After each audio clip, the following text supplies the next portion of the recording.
नमस्कार, मैं अंजलि मिश्रा और स्वागत है आपका हमारे चैनल में। आपको बता दें कि इस वक्त एक बड़ी खबर सामने आ रही है। एनसीबी के जोनल डायरेक्टर समीर वानखड़े का ट्रांसफर हो गया है और उन्हें मुंबई एनसी में उनका कार्यकाल अब समाप्त हो चुका है। अब उन्हें डीआरआई विभाग में जो है भेज दिया गया है। अब मुंबई एनसीबी के जोनल डायरेक्टर पद पर आने से पहले समीर वानखड़े डीआरआई विभाग में ही काम किया करते थे, जिसके बाद उनका प्रमोशन हुआ था और उसके बाद उन्हें एनसीबी वाले में डाला गया था। अब ऐसे में फिर से समीर वानखड़े जो है वापसी कर चुके हैं, लेकिन इस बार उनकी वापसी जो है डीआरआई विभाग में की गई है और ऐसे में आजकल काफी तेज है कि आने वाले वक्त में हो सकता है कि वो एनसी में वापस से बैक कर सकते हैं। अब ऐसे में आपको बता दें कि जैसे ही समीर वानखड़े के डीआरआई डिपार्टमेंट में जो है विभाग में वापस आने की खबरें सामने आई है, कई लोग इससे काफी खुश नजर आए, तो कई लोग जो है इस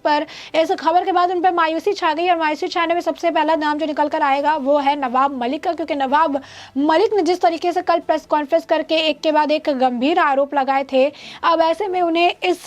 प्रमोशन, अब कह सकते हैं कि इस वापसी से तो पहले उनके सभी लगाए गए आरोपों का उन्हें मुंह तोड़ जवाब मिल चुका है। और दूसरा आपको बता दें उन लोगों के बारे में जो समीर वानखड़े की इस वापसी से बेहद ज्यादा खुश हैं। अब ऐसे में आपको बता दें कि जैसे ही यह खबर सामने आया, वैसे मोहित कंबोज का एक ट्वीट निकलकर सामने आया जिसमें उन्होंने लिखा है कि समीर वानखड़े जो है वो डीआरआई में बैक कर चुके हैं। साथ ही उन्होंने लिखा है नवाब मलिक पर उन्होंने सवाल खड़े किए और कहा कि कल जब आप आरोप लगा रहे थे और ये बात कह रहे थे कि बीजेपी के वरिष्ठ जो नेता हैं वो दिल्ली गए हुए हैं और लॉबिंग कर रहे हैं ताकि जो समीर वानखड़े का कार्यकाल है उसका एक्सटेंशन कराया जाए, तो उसका क्या हुआ, उसका एक्सटेंशन कराया जाए। साथ ही उन्होंने नवाब मलिक पर एक और सवाल लगा और पूछा कि जहां पर वो यहाँ पर लॉबिंग की बात करते हैं और बीजेपी के ऊपर जो है सवाल उठा रहे थे, वहां मैं उनसे पूछना चाहूंगा कि उनके यहाँ पे जितनी भी चीफ सेक्रेटरीज है, रिटायरमेंट के बाद उन्हें महाविकास अघाड़ी की सरकार में पद क्यों दे दिया जाता है, इसके पीछे का कारण क्या है और इसके पीछे का वाजिब कारण नवाब मलिक को सबके सामने बता देना चाहिए। अब ऐसे में आपको बता दें कि मुंबई में जो एनसीबी है उनमें उनका कार्यकाल जो है समाप्त हो चुका है। उनका कार्यकाल जो है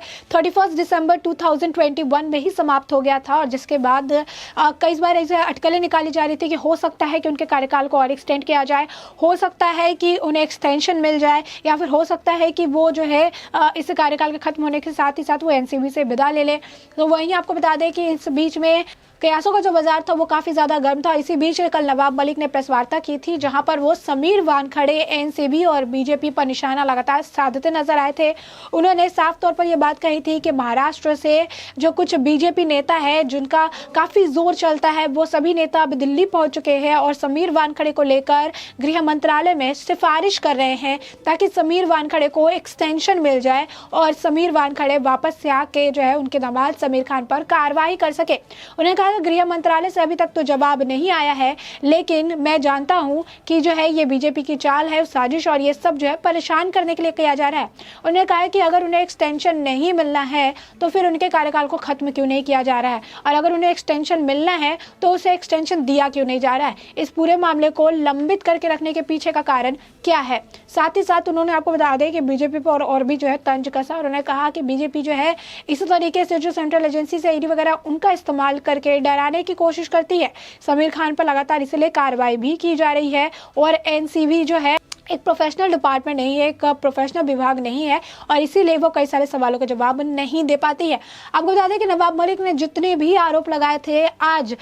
समीर वानखड़े की डीआईआर में वापसी से उनके सभी आरोप जो है खारिज हो चुके हैं, क्योंकि उन्होंने कहा था कि एनसीबी में वापसी हो सकती है क्योंकि समीर वानखड़े को ये वापस लाएंगे, एक्सटेंशन करेंगे ताकि उन्हें परेशान कर दिया जाए, लेकिन एनसीबी में नहीं बल्कि डीआरआई में उनकी वापसी हुई है। साथ ही साथ आपको बता दें कि नवाब मलिक ने तो यहाँ तक कह दिया था कि ये जो पूरा मामला है जो समीर वानखड़े से जुड़ा हुआ है, जिसमें एक्सटेंशन की खबरें निकलकर सामने आ रही है, उसे लंबित इसीलिए किया जा रहा है ताकि उन्हें एनसीबी में बनाए रखा जा सके। उन्हें एनसीबी में बनाए रखने की पूरी कोशिश की जा रही है, इसीलिए उनको लेकर निर्णय देरी हो रही है। आपको बता दें एक दिन पहले उनके द्वारा उठाए गए सभी सवालों का आज उनके ट्रांसफर की खबर सामने आ गई है, जिससे उन्हें मुंह तोड़ जवाब मिल चुका है। आप लोग देख सकते हैं कि लगातार जो नवाब मलिक है समीर वानखड़े के ऊपर हमलावर रहे और साथ ही साथ आपको बता दें कल उनके प्रेस कॉन्फ्रेंस के बाद, प्रेस वार्ता के बाद उन पर कंटेम्प्ट ऑफ कोर्ट के भी जो आरोप है वो लगे हैं, क्योंकि कोर्ट की तरफ से उन्हें सख्त दिशा निर्देश जारी कर दिए गए थे कि 4 महीने तक वो समीर वानखड़े, उनके परिवार या उनसे जुड़े किसी भी चीजों पर किसी भी तरीके की कोई टिप्पणी नहीं करेंगे। आए दिन उनसे कोर्ट से उन्हें फटकार लगती रहती है, वो कोर्ट में जाते हैं, माफ़ी मांगते हैं, कोर्ट से उन्हें फिर जो है एक अल्टीमेटम दिया जाता है, फिर वो आते हैं और फिर इसी काम को दोहराते रहते हैं। लेकिन एक चीज़ देखने की बात है, यहाँ पर जो महाराष्ट्र में जो पुलिस है, जो प्रशासन है, वो कितना ज़्यादा प्रेशर में काम करती है कि नवाब मलिक के 1, 2, 3 बार नहीं, कई बार गलतियाँ वो दोहराते हैं और इसके बावजूद उन्हें सिर्फ माफ़ी मांग लेने से छूट मिल जाती है। अब इस बार ये देखना अभी काफ़ी दिलचस्प रहेगा कि इस बार कोर्ट उन पर क्या एक्शंस लेती हुई नजर आती है। साथ ही साथ आपको बता दें कि नवाब मलिक लगातार जो है समीर वानखड़े पे काफ़ी हमलावर रहे हैं। शुरुआत से ही जो है इस आर्यन जो ड्रग वाला मामला निकलकर सामने आया था, उस वक्त ही नवाब मलिक की बयानबाजी शुरू हुई थी, जहां पर वो लगातार एनसीबी और समीर वानखड़े के कामकाज करने के तरीके पर, उनके निजी जिंदगी पर सवाल उठाते नजर आते थे। यही नहीं, उनके पहनावे से लेकर उनके जूते, चप्पल, घड़ियां तक जो है उनके हिसाब को वो लगाया करते थे और एनसीबी को बदनाम करने की पूरी जो है उन्होंने, आप कह सकते हैं कि उन्हें पूरी कोशिश उनकी तरफ से की जाती थी। रोज रोज प्रेस वार्ता की जाती थी और उस प्रेस वार्ता में वो समीर वानखड़े और एनसीबी को बदनाम करने की कोशिश किया करते थे। कई सारे गंभीर आरोप लगाए गए, 25 करोड़ की वसूली का आरोप लगाया गया। साथ ही साथ एसआईटी टीम का भी गठन कर दिया गया जो इस पूरे मामले में जांच करे कि आखिर समीर वानखड़े और नवाब मलिक में कौन सच और कौन झूठ कह रहा है। यही नहीं, आपको बता दें कि समीर वानखड़े के पूरे फैमिली को मेंटली टॉर्चर किया गया, वो भी नवाब मलिक के जैसे प्रेस वार्ता करके, ट्विटर हैंडल पर बिना वेरीफाई जो है किसी भी न्यूज़ को साझा करके, उनकी पत्नी, उनकी जो स्वर्गवासी माँ है, उनकी पत्नी की जो बहन है, उनके पिता, उनके परिवार,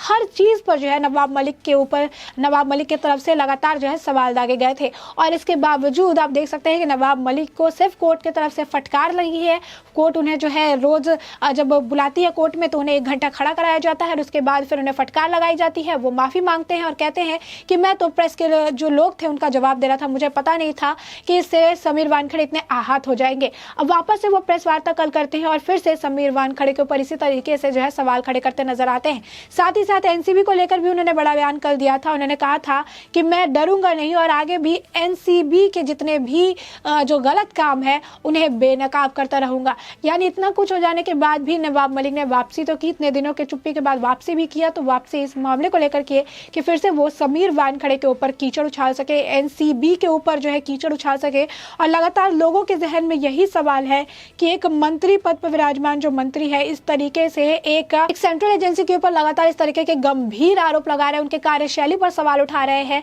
लेकिन इसके बावजूद उन पर जो है किसी तरीके का कोई एक्शन नहीं लिया जा रहा है, जो सच में जो है दुर्भाग्यपूर्ण है। और महाविकास अघाड़ी की सरकार पर भी कई सवाल खड़े करता है कि आखिर एक मंत्री को इतनी ज्यादा छूट किस वजह से दी जा रही है, जबकि सत्ता अपनी तरफ है और जो कानून है वो अपनी तरफ है और कानून के सामने हर व्यक्ति जो है एक समान है। इसके बावजूद एक मंत्री लगातार इस तरीके का काम कर रहे हैं और लगातार एक माफी जो है वो मांग लेते हैं और उन्हें पूरी तरीके से छूट दे दी जाती है। क्या किसी को मेंटली प्रताड़ित करने का सिर्फ एक माफी, एक सॉरी जो है एक एक्सक्यूज उन्होंने बना लिया है। अब ऐसे में आपको बता दें कि लोग जो है इसको काफी ज्यादा सेलिब्रेट करते नजर आ रहे हैं कि समीर वानखड़े की जो वापसी है डीआरआई में हो चुकी है। ऐसे में आपको बता दें कि लगातार जो है नवाब मलिक को टैग किया जा रहा है और कहा जा रहा है कि नवाब मलिक की मुश्किलें जो बढ़ जाएंगी और नवाब मलिक इस बात से बिल्कुल भी खुश नजर नहीं आएंगे कि समीर वानखड़े जो है उनकी वापसी हो रही है। भले एनसीबी में नहीं वापसी हो रही है लेकिन उनकी वापसी की जा रही है। और ऐसे में आपको बता दें कि मोहित कंबोज जो है इसे लेकर काफी ज्यादा खुश नजर आए। उन्होंने कहा कि समीर वानखड़े की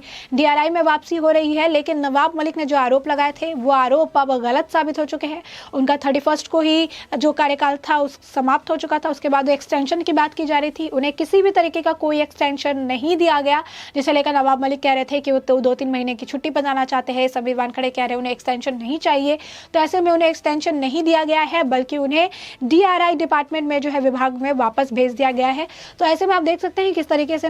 इतने दिनों बाद जो है समीर वानखड़े की वापसी तो हुई, एनसीबी में ना सही डीआरआई में हुई। ऐसे अटकलें भी काफी तेज है कि आने वाले वक्त में उनकी वापसी एनसीबी में भी हो सकती है, लेकिन आने वाले वक्त में क्या कुछ होता है ये वक्त के साथ साफ हो जाएगा। तब तक के लिए इस पूरे मुद्दे पर आपकी जो भी राय हो कमेंट सेक्शन में कमेंट करके जरूर बताएं।